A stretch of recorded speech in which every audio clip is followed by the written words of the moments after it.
Queridos hermanos y hermanas, sean todos muy bienvenidos a una entrega más de su espacio, Profundizando en la Fe, por este canal, Televida, el canal de la familia.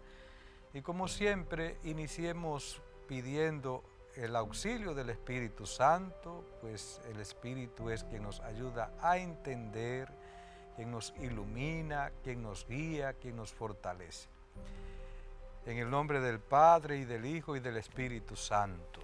Te damos gracias, Señor, por la vida, gracias por esta vocación también a la que nos llama, por el don del sacerdocio, por darnos la fe.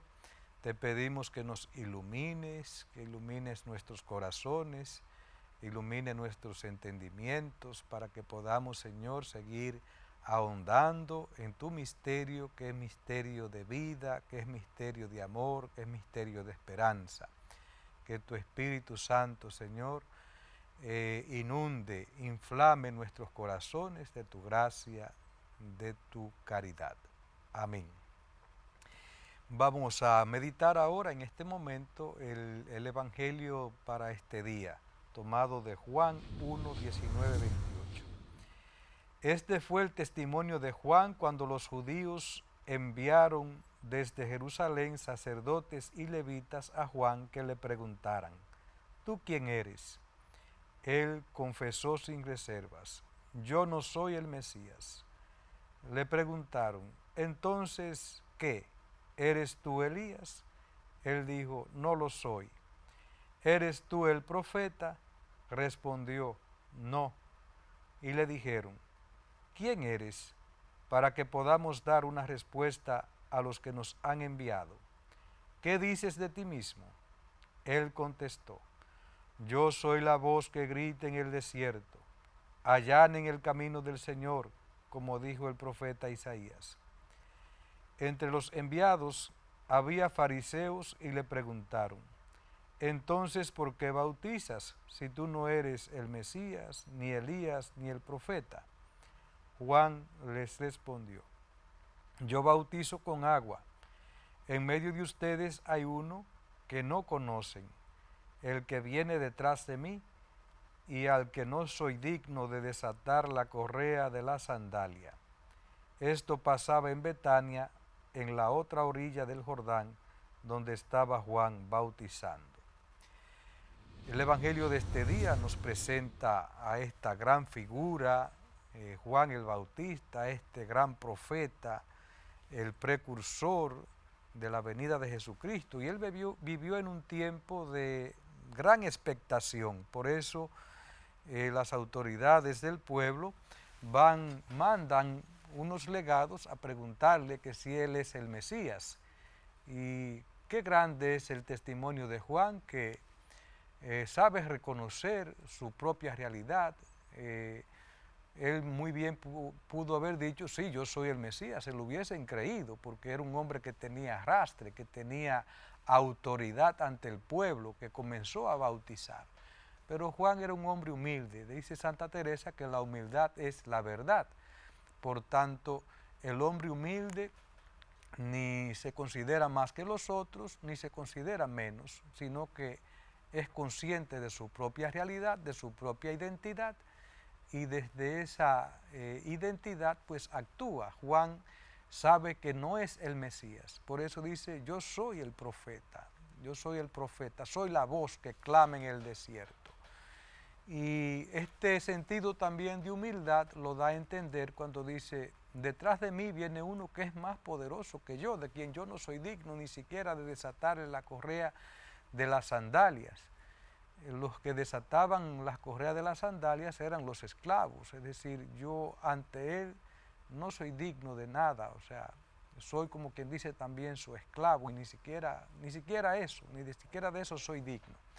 Qué grande es entonces la figura de Juan, este hombre con tanto arrastre, tanta autoridad, pero sabe que ante Dios no es más que un canal, no es más que la voz que clama, no es más que aquel que indica: Él es el Cordero de Dios. Yo simplemente soy un mensajero, soy la voz, pero Él es la palabra, Él es la luz.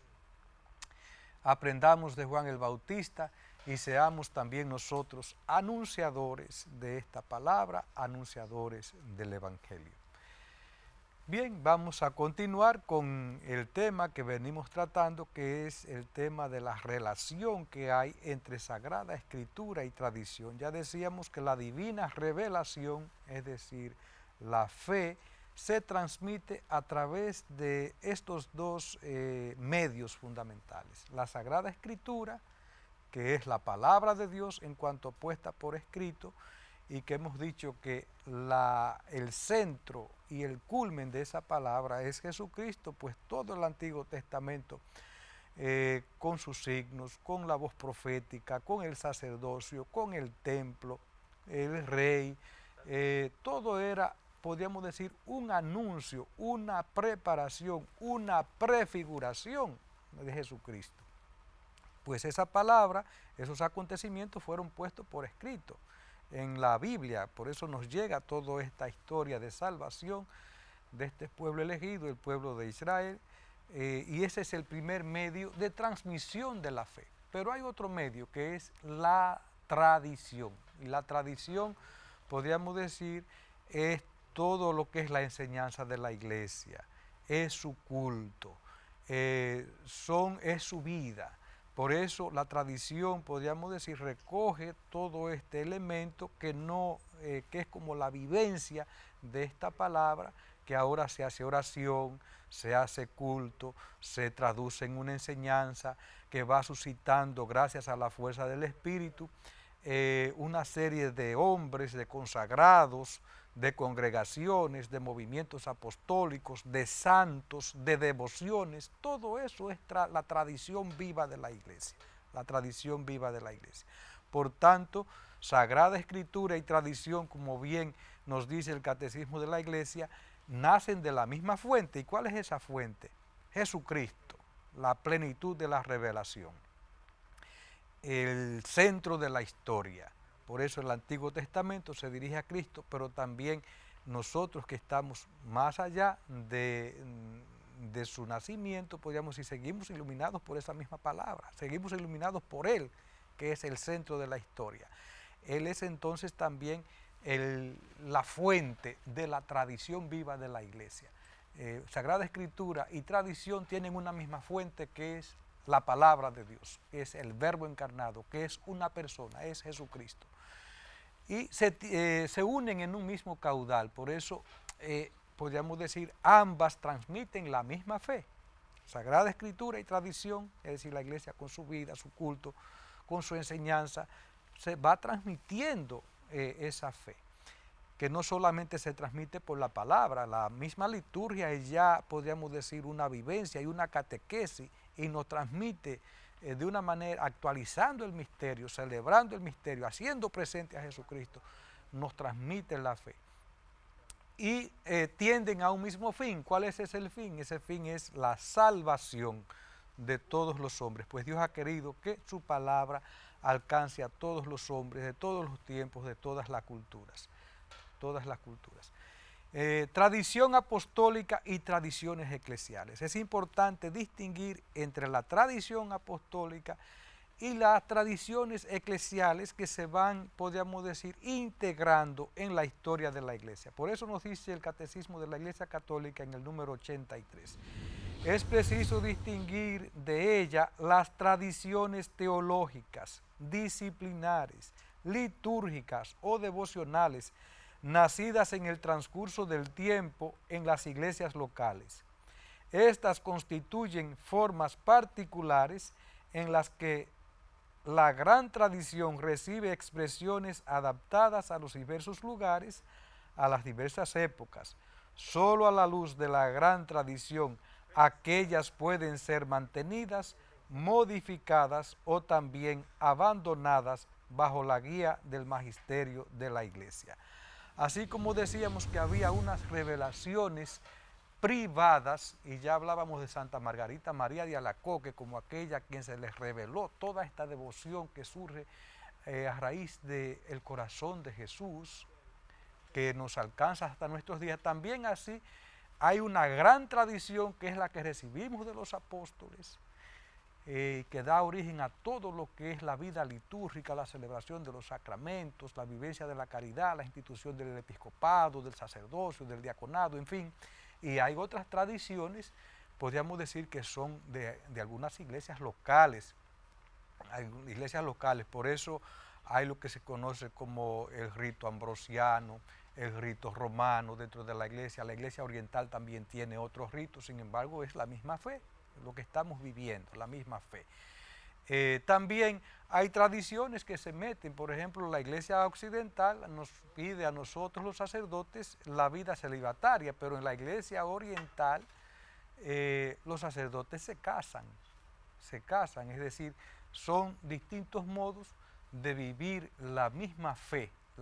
Ahora, el obispo no se casa en la iglesia oriental, no se casa, sino que se conserva célibe. Por eso vuelvo a repetir lo que nos dice el Catecismo en el número 83. Es preciso distinguir de ella, es decir, de la tradición apostólica, las tradiciones teológicas, disciplinares, litúrgicas o devocionales nacidas en el transcurso del tiempo en las iglesias locales. Estas constituyen formas particulares en las que la gran tradición recibe expresiones adaptadas a los diversos lugares y a las diversas épocas.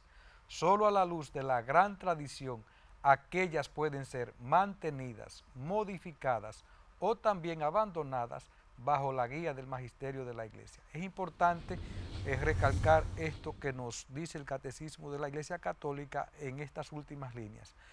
Solo a la luz de la gran tradición, esas otras tradiciones pueden ser mantenidas, modificadas e incluso abandonadas. Por ejemplo, antes del Concilio Vaticano II, la Iglesia celebraba la misa en latín, pero luego con el Concilio Vaticano II, la Iglesia notó que tenía que, podríamos decir, actualizarse, tenía que podríamos decir, dejarse entender por el pueblo, ser entendida, ser mejor comprendida, y por eso se asumió los de las lenguas autóctonas, los de las lenguas vernáculas. Bien, pues nada, ahorita continuamos con nuestro espacio, ahora vamos a hacer una pausa, nos encontramos en breve. Bendiciones.